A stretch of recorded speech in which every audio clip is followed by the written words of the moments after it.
Alors merci Jean-Luc pour l'organisation de ce colloque dans les locaux de l'Université Paris-Dauphine. On est toujours très content de te recevoir et surtout très content aujourd'hui de recevoir tous les participants à ce colloque et tous les intervenants parce que les débats, la qualité des débats est très riche et véritablement passionnante, surtout pour des gens extérieurs comme moi qui, tout en étant juristes, ne sont pas des spécialistes des aides d'État et qui découvrent toutes les subtilités de cette matière très riche. Alors moi, je vais parler des aides d'État sous l'angle du droit international, sous l'angle du droit des investissements. Le colloque s'intitule « Les difficultés et actualités en matière d'aide d'État ». En réalité, la rencontre très récente du droit des investissements et de celui des aides d'État pose des difficultés et c'est véritablement une question d'actualité, donc c'est dans le thème. Alors, comment les choses se présentent-elles, puisque c'est vraiment très nouveau? Je ne vais pas vous rappeler ce que sont les aides d'État, mais en revanche, je vais vous dire quelques mots de ce qu'est le droit des investissements internationaux. Alors, le droit des investissements internationaux, puisqu'il n'y a pas que des spécialistes de cette matière dans la salle, c'est très simplement un réseau de traités de protection des investissements qui sont principalement de deux catégories, les traités bilatéraux qui sont conclus donc entre deux États et des accords de libre-échange type celui qu'on évoque le plus souvent à l'heure actuelle et qui est en préparation, c'est le traité transatlantique entre l'Union européenne et les États-Unis. Mais il y a beaucoup d'accords de libre-échange qui préexistent à ce traité, qui n'ont pas été conclus d'ailleurs par l'Union européenne, puisque pour l'instant, l'Union européenne n'est pas partie à ce type d'accord, sauf un seul, sur lequel je vais revenir tout à l'heure. C'est le traité sur la charte de l'énergie, qui a été conclu en 1994, qui, en gros, a été conclu entre plus de 40 États européens, et auquel l'Union européenne est elle-même partie. Alors, ces accords, ils sont nombreux aujourd'hui. En chiffres, il y en a à peu près plus de 2500 dans le monde. Il y en a 1400 dans l'Union européenne, ils ont été référencés, qui ont été conclus donc par des États de l'Union européenne, ou bien entre États de l'Union européenne. On va voir comment les choses se présentent. Il n'y en a pas beaucoup, là. C'est à peu près 200. Et pour tout le reste, c'est avec des États tiers. Et puis, pour un chiffre, un ordre de grandeur, pour la France, c'est plus de 100 traités de l'Hexagone. Donc, c'est ce droit des investissements. Il est... Ah non, c'est pas comme ça. Quel est son contenu? Eh bien, en fait, il y a deux types de clauses dans ces traités. Il y a d'une part des standards de protection, donc qui assurent, dans lesquels l'État garantit un certain nombre de protections aux investisseurs qui sont ressortissants de ses interlocuteurs. Alors, exemple, l'État s'engage à ne pas exproprier sans indemnisation. Ça, c'est le standard le plus courant et le plus facile à appréhender. Mais il y a un standard qui est très souvent invoqué dans les affaires que je vais aborder, c'est ce qu'on appelle la clause de traitement juste et équitable. Et c'est en fait un standard par lequel les États s'engagent à ne pas décevoir en substance, les attentes légitimes des investisseurs étrangers en termes de réglementation. Et en fait, on va voir que c'est au cœur, justement, de la confrontation du droit des aides et de celui du droit des investissements. Alors, c'est donc des standards de protection et une garantie procédurale qui se résume en réalité en une offre d'arbitrage internationale, ce qui permet, en fait, à l'investisseur, s'il estime que l'un des standards de protection a été violé en sa défaveur, il peut délocaliser la procédure devant une juridiction internationale, un tribunal arbitral, ce qui représente une privatisation de la justice, mais quand des États sont partis, c'est la formule qui est en réalité la plus souvent utilisée. Donc, une offre d'arbitrage et qui permet à l'investisseur d'agir directement contre l'État, lequel peut se trouver condamné par le biais d'une sentence arbitrale pour violation des standards du traité. Donc, voir sa responsabilité internationale engagée.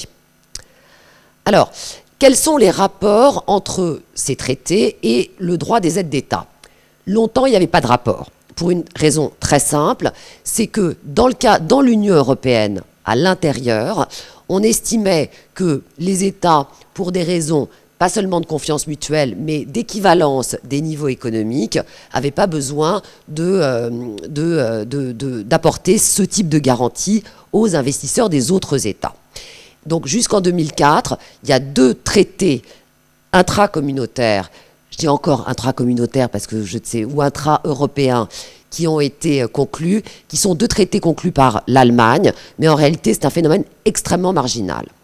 Après 2004, avec les différents élargissements de l'Union européenne, les choses ont changé pour une raison simple, c'est que après comment dire, dans les années 90, les États de l'Est, principalement, ont ouvert leurs économies. Pour ouvrir leurs économies, ça a supposé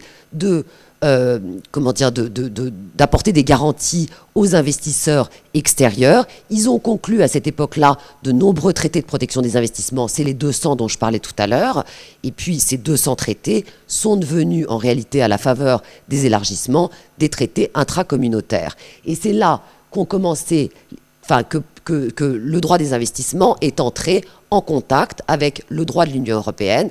Et parmi les réglementations de l'Union, le droit européen des aides d'État. Alors, ces contacts ont donné lieu à des conflits. Alors, comment les choses se passent-elles en pratique? En pratique, la configuration des contentieux est la suivante. En fait, c'est ce que je vous disais tout à l'heure. Dans les années 90, on a un État, c'est ce que j'ai écrit en second sur cette diapositive, un État conclut des traités de protection des investissements pour attirer des investisseurs, donc avec les autres États de l'Union européenne, hein, ça a été le cas de la Hongrie, ça a été le cas de la Roumanie, c'est le cas d'un certain nombre d'États actuellement de l'Union européenne, ex-États tiers, et dans le même temps, pour attirer les 10 investisseurs, cet État édicte une législation qui est incitative à l'égard des investisseurs, soit parce qu'il y a généralement, ce sont des incitations fiscales. Et puis, 2004 arrive, élargissement de l'Union européenne, et cet État entre dans l'Union. Et en même temps que l'État en question modifie sa législation pour se mettre au standard du droit européen des aides d'État, parce que, ou bien, avant son entrée, on lui indique que pour accéder à l'Union européenne, il serait bien de répondre aux standards, ou bien parce que une fois que l'entrée a eu lieu, eh bien les standards ne sont pas tous respectés, et donc il y a une modification de la législation. Et puis dans le même temps, il y a des traités de protection des investissements qui sont devenus intracommunautaires et qui peuvent, le cas échéant, rentrer en contradiction avec cette modification. Puisque j'ai dit tout à l'heure qu'il y avait dans ces traités ce qu'on appelle la clause de traitement juste et équitable. Je m'engage comme État à ne pas décevoir les attentes légitimes des investisseurs. Est-ce que cette modification législative déçoit ou ne déçoit pas?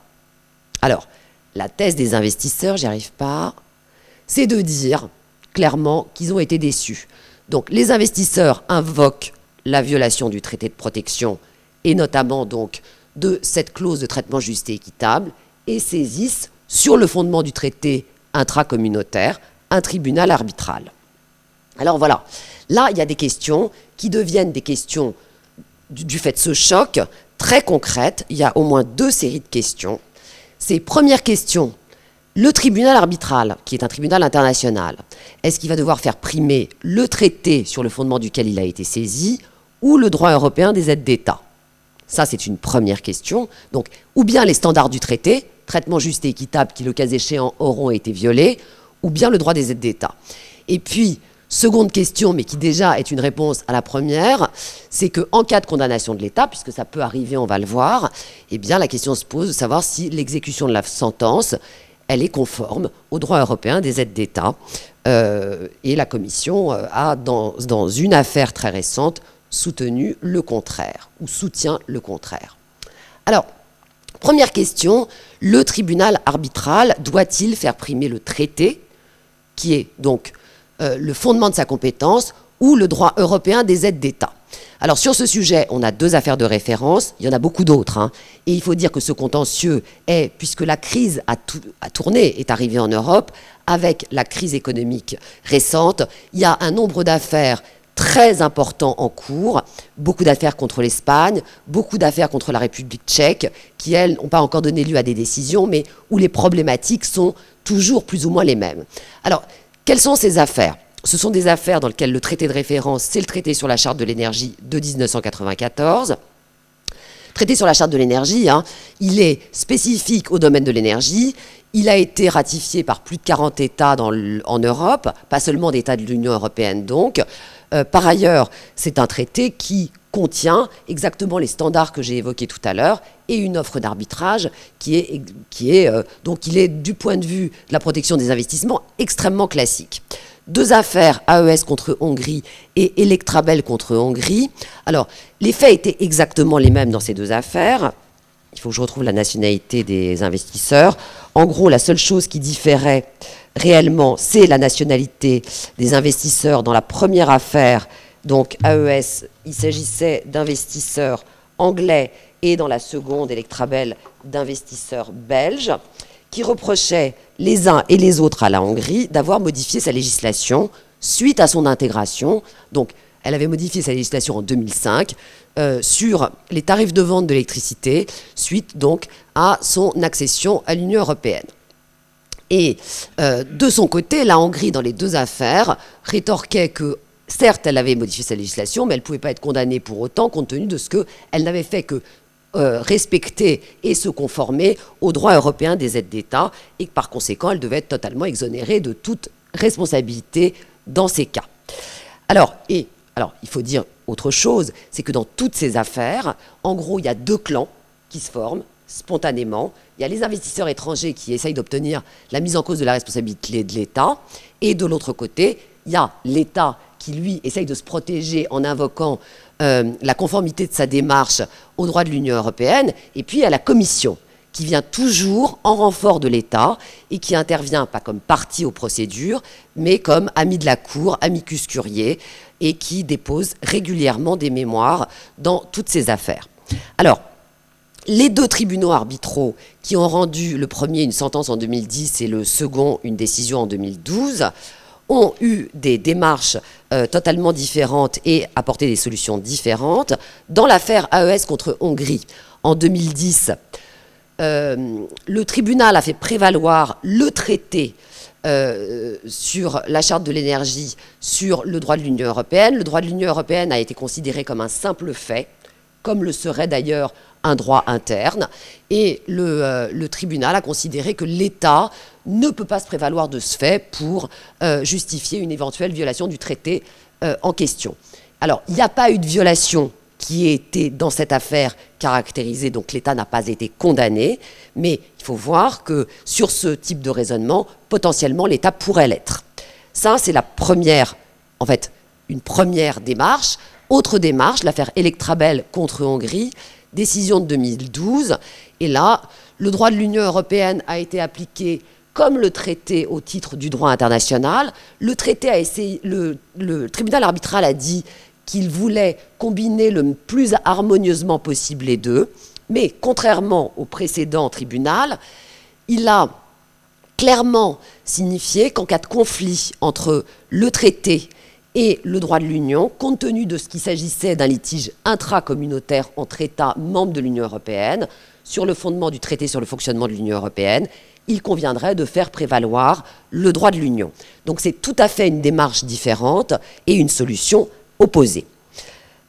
Donc, sur cette première question, bilan, c'est qu'on n'a pas de tendance dominante et qu'on a vraiment une jurisprudence arbitrale qui, à ce jour, est totalement dispersée, avec primauté du droit de l'Union ou primauté du traité, mais il existe quand même un sérieux risque de condamnation des États quand ils ont fait prévaloir le droit européen des aides d'État sur le traité ou l'un des traités par lequel ils se sont engagés à garantir et à protéger les investissements étrangers.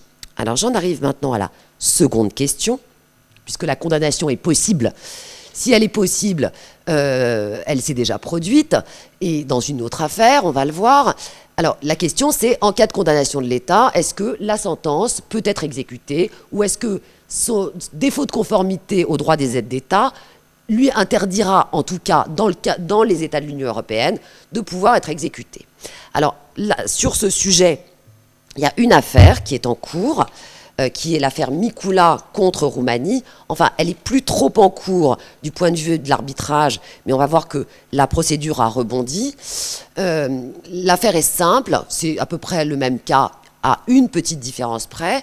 En 1998, les frères Mikula, qui sont suédois, investissent en Roumanie, dans l'agroalimentaire, et au bénéfice dans une région sinistrée et pour lequel ils obtiennent, enfin l'État roumain a édicté une réglementation extrêmement favorable et extrêmement incitative à l'investissement. 2005, parce que la Roumanie va rentrer dans l'Union européenne, donc en réalité là c'est une démarche qui est antérieure à l'entrée dans l'Union. La Roumanie abroge cette réglementation en vue de son accession, donc qui interviendra 2 ans plus tard, et les frères Mikula engagent sur le fondement du traité de protection des investissements Suède-Roumanie une action en se prévalant de ce que la Roumanie a violé la clause de traitement juste et équitable qui figurait dans le traité. Et ils obtiennent, en 2013, la condamnation de la Roumanie. Alors bien sûr, la Roumanie, elle, de son côté, se prévaut de ce qu'elle n'a fait que se conformer aux droits de l'Union. Et le tribunal arbitral dit, bah non, vous n'avez pas fait que vous conformer aux droits de l'Union, puisque le droit de l'Union, à l'époque, vous n'étiez pas État membre de l'Union européenne, vous l'avez appliqué volontairement, rien ne vous y obligeait au sens des textes, puisque vous étiez encore extérieur, donc la violation est tout à fait caractérisée. Donc 2013, condamnation de la Roumanie pour violation, alors condamnation à plus de 120 ou 130 millions d'euros, et la Commission, qui était intervenue dans cette affaire en durcissant le ton par rapport à ses interventions dans d'autres affaires, avait menacé de s'opposer à l'exécution de la sentence, ce qu'elle a mis à exécution en 2015, puisqu'en 2015, il y a une décision de la Commission, de mars 2015, dans laquelle la Commission a déclaré que l'exécution de la sentence était incompatible avec le droit européen des aides d'État, et donc c'est une nouveauté, parce qu'en fait, jusqu'à présent, la Commission avait, en intervenant devant les tribunaux arbitraux, tenté de remettre en question la compétence des tribunaux arbitraux, puis tenté de faire prévaloir au fond le droit de l'Union européenne, mais n'était jamais intervenu au stade de l'exécution des décisions, et là, exécution impossible. Alors la question qu'on peut se poser, et c'est un peu paradoxal, c'est la question de savoir si cette décision, elle est réellement conforme au droit international et au droit européen. Alors, pour le droit international, je vous passe, je ne vais pas rentrer dans les détails. Vis-à-vis du droit international, il est assez clair que pour le droit international des investissements, et là il s'agissait d'une sentence qui a été rendue dans le cadre du CIRDI, le Centre international de règlement des différends relatifs aux investissements, qui est un centre d'arbitrage adossé à la Banque mondiale, mis en place par une convention internationale ratifiée par plus de 150 États, donc les États de l'Union européenne, mais aussi beaucoup d'autres. Et c'est vrai que, compte tenu de ce que cette convention internationale rend exécutoire les sentences arbitrales dès leur prononcé, la Roumanie, qui n'a pas le droit d'exécuter parce que l'Union européenne le lui interdit, une sentence qu'elle s'est engagée internationalement à exécuter de manière automatique, sans même qu'il y ait d'exéquature devant les juges nationaux, est en porte-à-faux, à l'évidence. Alors la question c'est, est-ce que si la Roumanie est en porte-à-faux, du point de vue du droit international, est-ce que le droit européen, lui, valide complètement la démarche qui est aujourd'hui la démarche officielle de la Commission? Alors, j'ai 3 questions, et c'est justement en parlant sous votre contrôle et en attendant vos réactions, puisque les réactions en réalité des spécialistes du droit des investissements, je les connais, les spécialistes du droit des aides, moins. Il y a 3 questions qu'on peut se poser dans cette affaire. Me semble-t-il, il y en a peut-être beaucoup d'autres, mais en tout cas, il y en a 3 que j'ai identifiées comme des questions qui véritablement n'appellent pas une réponse évidente. Alors, la première question, c'est la question de savoir, dans cette décision, en réalité, la Commission considère que l'exécution de cette sentence correspondrait à, comment dire, rétablir l'aide d'État. Et la première question qu'on peut se poser, c'est de savoir si la condamnation d'un État par un tribunal arbitral a réparé un préjudice, puisque là, il y a une violation d'un des standards que l'État était censé suivre, peut constituer une aide d'État, compte tenu de ce que... Et la position de la Commission n'est pas, enfin pour quelqu'un d'extérieur en tout cas, très claire, en ce que la Cour de justice en 88, dans son arrêt Astéris, avait dit que précisément la réparation d'un préjudice, en l'occurrence qui avait été prononcé par une juridiction étatique, ne pouvait pas être qualifiée d'aide d'État. Ça, c'est la première question qu'on peut se poser, d'un point de vue en réalité sur comment dire, les aspects matériels de cette décision. Deuxième question, c'est sur son aspect temporel. Ici, la législation roumaine est antérieure à l'accession de la Roumanie à l'Union européenne. Donc, à l'époque, la Roumanie n'est pas dans l'obligation, sauf à avoir... effectivement, il y a des pressions pour qu'elle s'aligne sur les standards s'agissant des aides d'État, mais la Roumanie n'est pas soumise au droit européen des aides d'État, n'est pas destinataire du droit européen des aides d'État. Est-ce qu'on peut considérer que, puisqu'à l'époque, on ne pouvait pas dire qu'il s'agissait d'une aide d'État, hors Union européenne, est-ce qu'on peut estimer a posteriori qu'il y a un rétablissement d'une aide qui n'était pas une aide? Ça, c'est la deuxième question. Puis enfin, il y a une troisième question, c'est l'imputabilité de l'exécution de la sentence à l'État roumain. Et j'ai écrit que ça paraissait contestable pour la raison suivante, c'est que il me semble que l'imputabilité à l'État de la mesure est effectivement une des conditions de l'aide d'État. Et ici, compte tenu de ce que l'État roumain n'a pas d'autre choix au plan international, du fait de la Convention de Washington de 1965, d'autre choix que d'exécuter la sentence rendue dans le cadre du CIRDI, est-ce qu'on peut vraiment encore parler d'imputabilité? Il n'y a aucune marge de manœuvre, aucune liberté, sauf à violer un engagement international pris à l'égard de 150 États. Alors, la démarche de la Commission a été de dire, nous, de toute façon, l'Union européenne elle-même n'est pas partie de la Convention de Washington. Donc, on ne connaît pas ces engagements-là.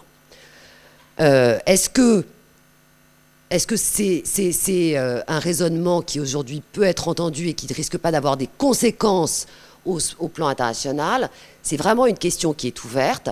Je vais dire 2 mots très rapides de conclusion. Ça pose des difficultés, je vous l'avais dit.